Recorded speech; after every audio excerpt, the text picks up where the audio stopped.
The best handball players in the country make their way to the best outdoor three-wall park around for a showdown in the desert.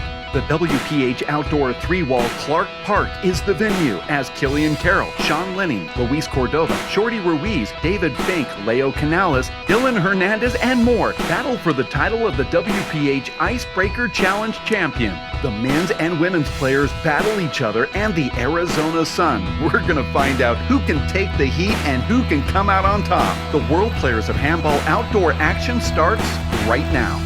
Welcome back to Tucson, Arizona, Clark Park. We are at Icebreaker number 7 women's semifinals. Danielle Daskalakis going up against Mikaila Mitchell. My name is Dave Vincent with the World Players of Handball. We have Dave Fink to my right. Dave, this is one I've circled on my little bracket sheet here. Well, you're looking forward to watching the current three-wall national champion, Danielle Daskalakis, who's, you'd have to say, the best all-around women's outdoor player, combining one-wall big ball, three-wall small ball, one-wall small ball. She's won in everything. She said it's been very difficult to play games in New York because she lives at home. Her parents, aren't vaccinated, and she's been very careful. So she's traveled to California and Las Vegas and played events and just played matches there. She just loves to play, and that's how she's trying to stay sharp, but we'll see how that works out here in Mikaila's home court. Oh, that was a great serve with a nice little wrinkle. Danielle's one of the few women that have a legitimate hop serve. Right. I mean, legitimate. Mikaila had no trouble with that hop serve. She just crushed an overhand return out of Danielle's reach. I don't know that that's a strategy that's going to work for Danielle, running 25 feet behind the backline to return the serve. She's going to have to take that with her offhand if she's going to run back there. I don't think she wants that extra, 10, 15 foot steps that she took. Now, Danielle, Dave, listed on her bio at 5'4". Mikaila right around 5'10". I believe that height makes a big difference in three-wall. I think it's an advantage. I think so too, yeah. Mikaila showed her talent in the first women's icebreaker in the second game, where she played extremely well against Dr. Ashley Muller. Dr. Ashley herself, a former three-wall national champion. And she had a good chance to win that second game, but regardless, we could see that Mikaila's got a lot of game. And you see again, the first instinct for Danielle is to run back on those balls that go to the deep line instead of trying to do a short hop. Strange, because this is someone with so much outdoor experience. Mikaila telling me before this match, she's never really played a left-hander. And Danielle, of course, is left-handed, so she's going to be playing in reverse, almost. Shaping all of her shots to the right instead of the left, as she's accustomed.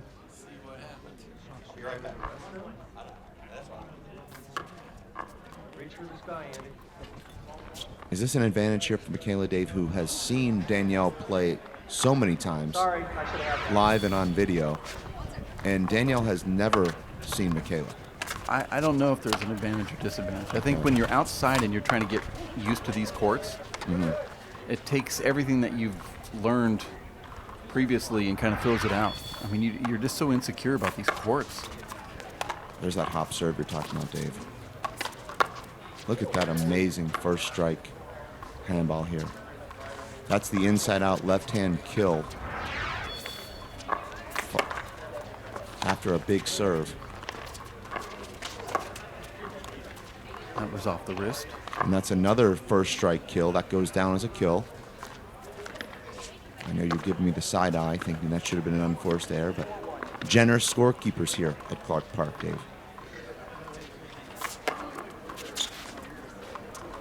And Mikaila has got to be feeling like this is what it's all about, playing the current three-wall national champion. And Danielle is throwing everything at Mikaila right now. Hop serves, first strike kills, right hand kills. But if we've seen one weakness here, Dave, from Danielle, it's been that deep right. Anything around or behind that back line to a right hand, Danielle has not been comfortable. Let's see if Mikaila can exploit that. And she goes right there. Danielle with a nice return.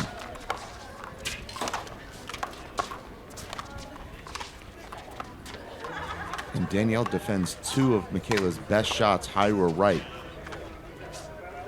Wins that rally.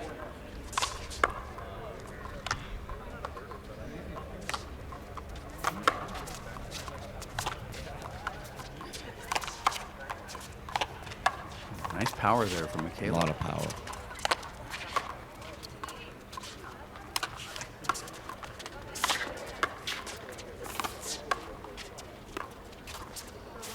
Oh, I get the feeling sometimes watching Mikaila, she just doesn't know how good she is yet. I mean, we don't know either, but I think that if she could take a step back and look at herself, she'd say, I'm better than I'm giving myself credit for.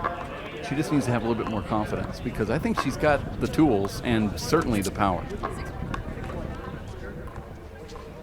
It was Danielle who called that timeout leading 6-1. She's not used to this heat, Dave, or this kind of intensity. Hasn't played in a big event in more than a year.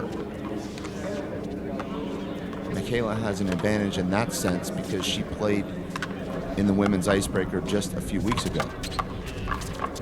And there's an ace serve from Mikaila who has the perfect angle. So if you can hit that overhand right from the left side of the court to the right, you're going to have the right spin and angle on that shot to bounce it out the door. She found it there. Let's see if she can continue to find that spot with her serve. That's a hinder call there, Dave. No argument, of course, with all the camaraderie that's been building up by reffing your own. Established, yeah. Another ace serve there for Mikaila.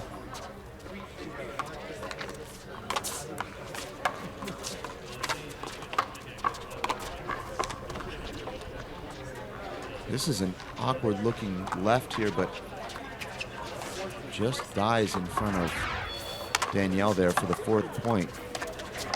Make that 5th point. 4 straight points now for Mikaila, who has been on a 4-0 run since Danielle called that timeout at 6-1. Well, Dave, I know you're a huge fan of timeouts, but you don't seem to say much when the timeout backfires.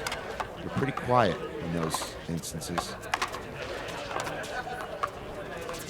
You're the first to applaud the timeout when it results in a side out or point for the player calling the timeout. I'm just into timeouts. Yeah. And when they end well, Even better. it's better. Yeah. They don't end well, it's like, eh. There's the hop serve. Watch this. You can see the reverse coming from about 80 feet away where our broadcast booth is, but a lot more difficult when you're standing on that back line. It's hard to do that too, by the way. It's not like that's an easy thing to pull off. And she goes to the reverse again, this time to the right, and slides it just enough down that right wall out of Mikaila's reach.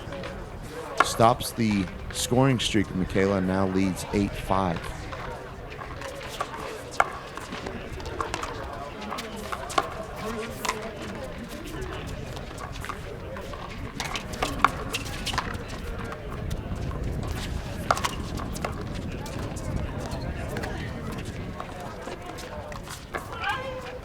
The longest ride of the match, 11 shots, ended with an air. Danielle was gracious enough, Dave, to host 2 WPH Wednesday workouts, talking about what she does to stay fit. Her off-season training program, Dave, as you saw, included 0 days off, and that's in the off-season. A lot of Pretty incredible, actually. TRX training, suspension training. You may see an upcoming Wednesday workout focused on just that, Dave. I hope so, because that's one of my favorites. Okay. Let me quantify that. It's one of my favorites to learn about. Mm-hmm. I know nothing about it. Well, you're going to. Okay, well. That's what's exciting. I was afraid you were going to say, well, really, what part about that you like the most? It's just one of my favorites that I want to learn about. I bought TRX bands 3 years ago. They're still sitting in the box. Okay. But Danielle has inspired me. So that means I'm going to have you come over and hook them up. You know how to read. I don't understand. Well, Danielle hits herself with the party ball there. Now the score 8-8.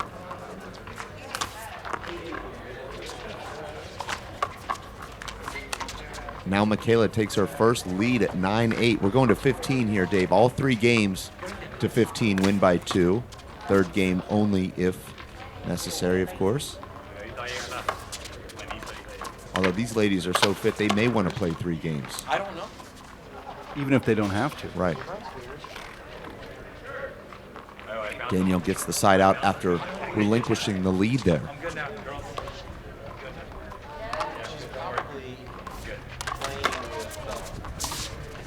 Danielle is hitting exclusively a reverse. I don't know if Mikaila's picked up on that, but Mikaila makes an unforced error there into the fence.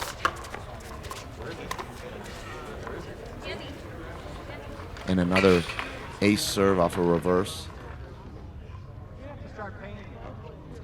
The left-handed reverse down the left is very effective in 3 while that ball's jumping away from you, particularly if you hit it with some power and deep. Becomes a very tough return.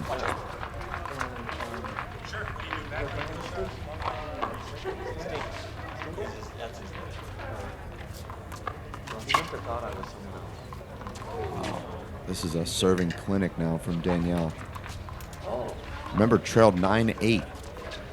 Now has come back with a vengeance.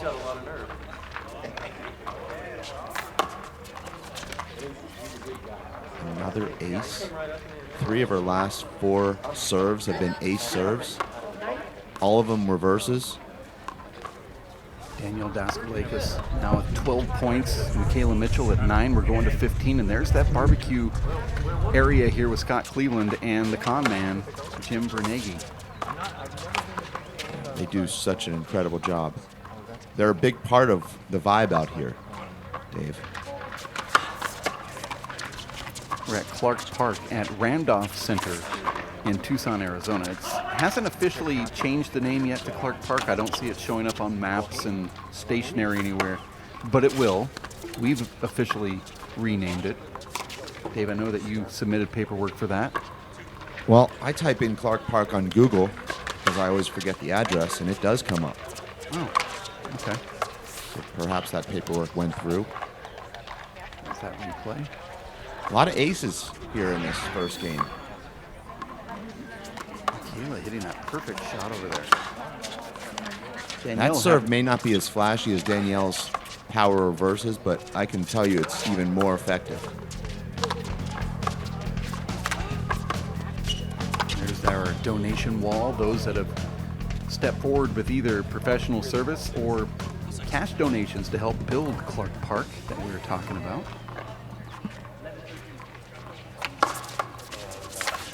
And there's another out the door.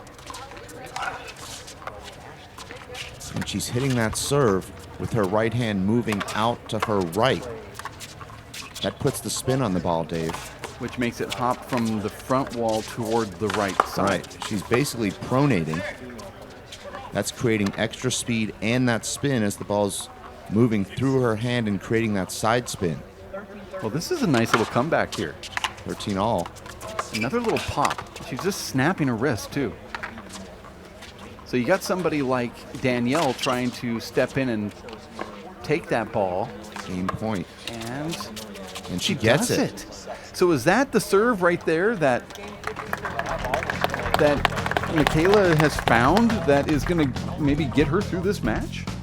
I mean, what was the score? She was down 8-13 and comes back with 7 straight. 13-9. Yes. 13-9. Unbelievable play right there.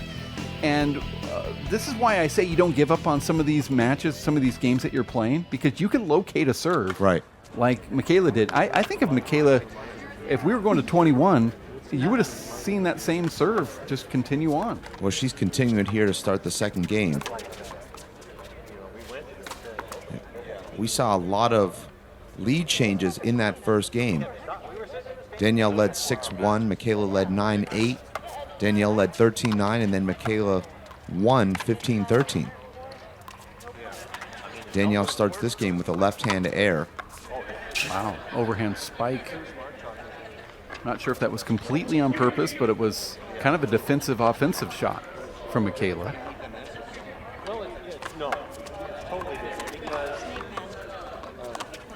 Even when Danielle gets that serve back in, Mikaila's still in a great position on the return of serve. And that's a tricky shot. That ball just merges with the side wall as Danielle's trying to swing.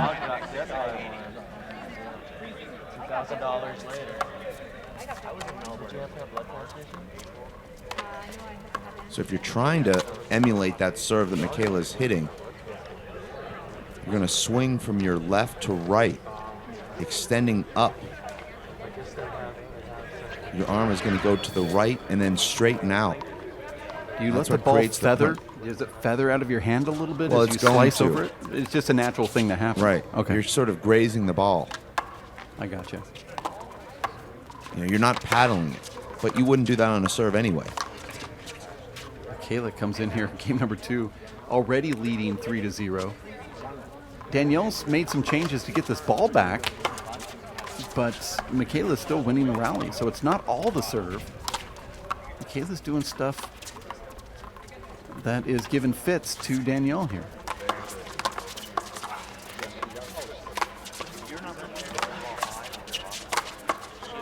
Mikaila does not hit a good shot there, but Danielle with an open stance fly kill air. 4-0. Make that 10 straight points now for Mikaila, dating back to the end of game 1. 11. Remember, she scored the last 6 points of game 1, now the first 5 points of game 2. This is stunning. It's telling you a lot about how important the serve is. I mean, we already know it, but there's a lot of players that play the game that just come in and think that the serve is just part of the game and they throw the ball in and then that's that. But if you can focus on a serve, it could be your pet serve. It could be something like this. Come in, if you're a 3-wall player, go and pop a ball down the right and learn the serve. It could be your thing. Well, that could be another upcoming coaching center. Another ace. That was good. Danielle is, I thought, questioning it, but she had her thumbs up. This ball is perfect. This is one where you have to decide if you're going to play the carom or not. I don't know that it would have mattered. Such a good serve right there. Another. And when you're not having to step outside the service box, you really get into a rhythm with that serve. Oh, I like that. Well, that's one of the first times we've seen Mikaila get behind the bounce, push off her back foot, and really step in and drive her momentum into the shot. And as a result, a nice corner kill into the right corner. Dave, even after that first game where Mikaila came back to win 15-13, you'd say that Danielle was still the huge favorite to win the match. Yeah. You're not saying that anymore. Trailing now, 7-0? She's been outscored 13-0 in the last 13 points. Right. I don't think you still have Danielle as the favorite in this match. You might.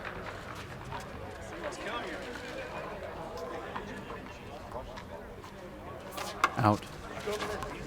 That's one that I think you should play if you're returning, because the server is not expecting it to come back. That's going to be the easiest shot you can get anyway, and you just blast that one in right to the middle hard. Yeah, if you take a couple quick steps over and hit that with your strong hand instead of your left, I absolutely agree. Do it 100% of the time, especially if you're facing a guy, and since we're male announcers like Sean Lenning, somebody that has a great serve, you have to do it 100% of the time because you're never going to see anything like that again. Well, when I was first seeing 3-wall for the first time, I saw Emmett doing that, and I didn't understand it. And now, having played, I definitely understand it.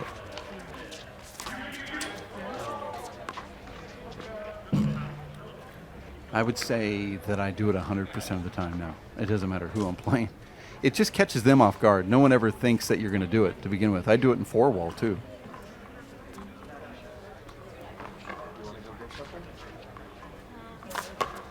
I mean, what other time are you going to get somebody to put a ball on tee for you? Who cares if it's going to go out?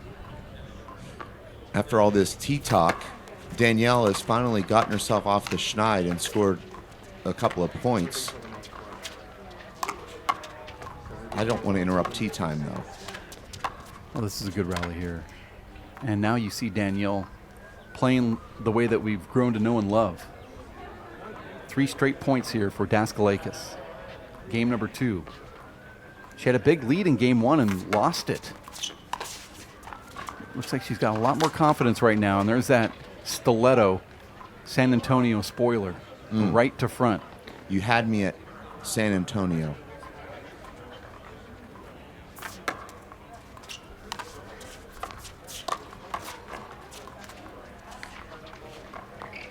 I like how I used my term and your term to make one new term. The stiletto San Antonio spoiler. Okay. I thought I had a decent memory, but I can't keep up with your names for each shot. Well, We call that a lake in Tucson, by the way. That actually is. I was surprised we didn't see water skiers on there. Somebody with a straw trying to bring some moisture to their mouth. They actually play that as a lateral hazard at Randolph. And we've seen some golf balls over here, Dave. That's true. Not everyone can hit the ball as straight as you. They've seen some handballs over there, too, by the way. And a handball bag and car keys and my cell phone. But I'm not going to say who threw it. We try to be friends with our neighbors. Hasn't worked. No, but we try.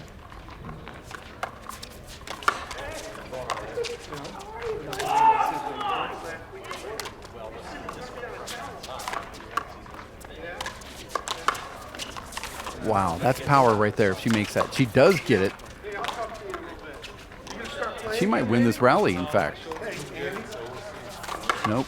That's just the perfect shot from Danielle. That was a good rally, Dave. Well, both players had good chances to win it earlier in the rally. Frustrating when all you have to do is drive the ball straight and you clip the side wall in front of your opponent when you basically got them completely out of position. And I know you know that feeling. You just walk right off the court. Every rally, I'm out of position when I play. So yeah, I know the feeling. Nice serve from Danielle, and I think this might be her first natural. And it was. She ran that ball away by leading with the elbow. And that's a little bit of a different swing, Dave, than her reverse. She's coming under the ball, hitting the bottom of the equator. And that ball is rolling up her hand. Now another ace serve as Mikaila's handcuffed there. Went for a big reverse there, and it didn't work, and Mikaila makes her pay. You see sometimes, Dave, when you go for that big reverse, you throw your whole body into it, which is not really what you want to do. I don't think. I don't think so. I think you're right. Yeah. And you end up losing control, and that ball gets away from you, hits the side wall, and now you're in a terrible position. Wow, another one from Mikaila. Hits the ground and the sidewall practically at the same time, and the ball squibbles away, and you see smiles between the two. But, you know, that smile from Danielle is more like, hey, I appreciate this. This is such a good serve. I think Danielle is kind of in shock here.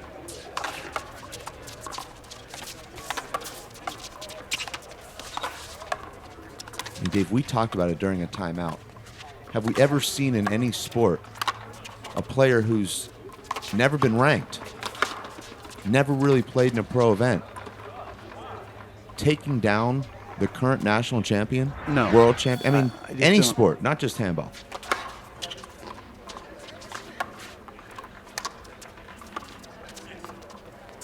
Uh-oh, no way. I mean, imagine a golfer who only played in the club championship and then shows up and wins the U.S. Open.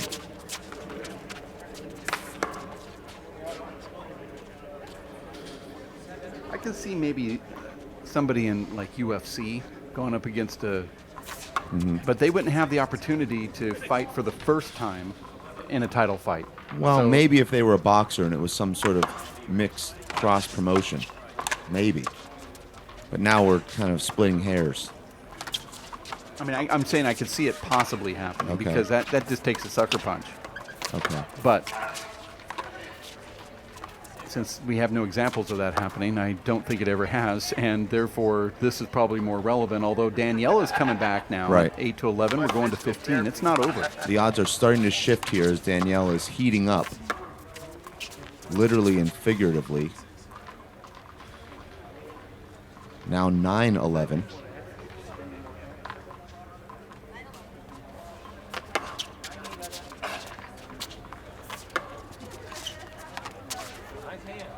And we're back 10-11. Wow. The odds makers are working frivolously here, Dave. Furiously, I should say.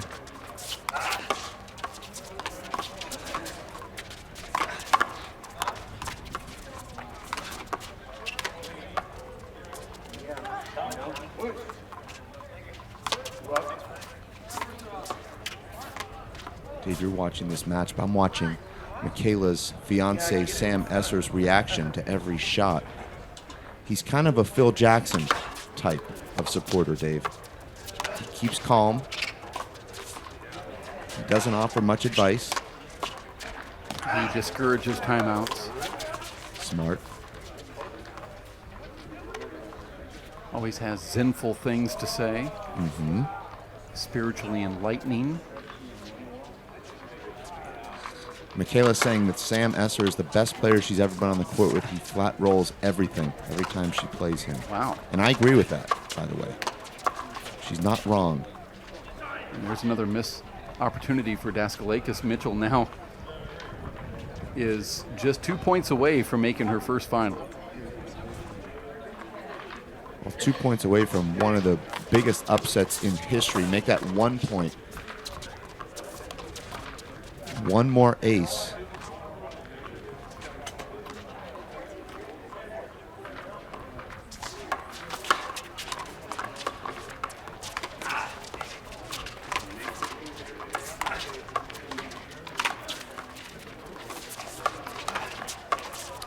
You see Mikaila peppering the right hand of Danielle, who won that rally despite hitting all 4 shots with her right hand.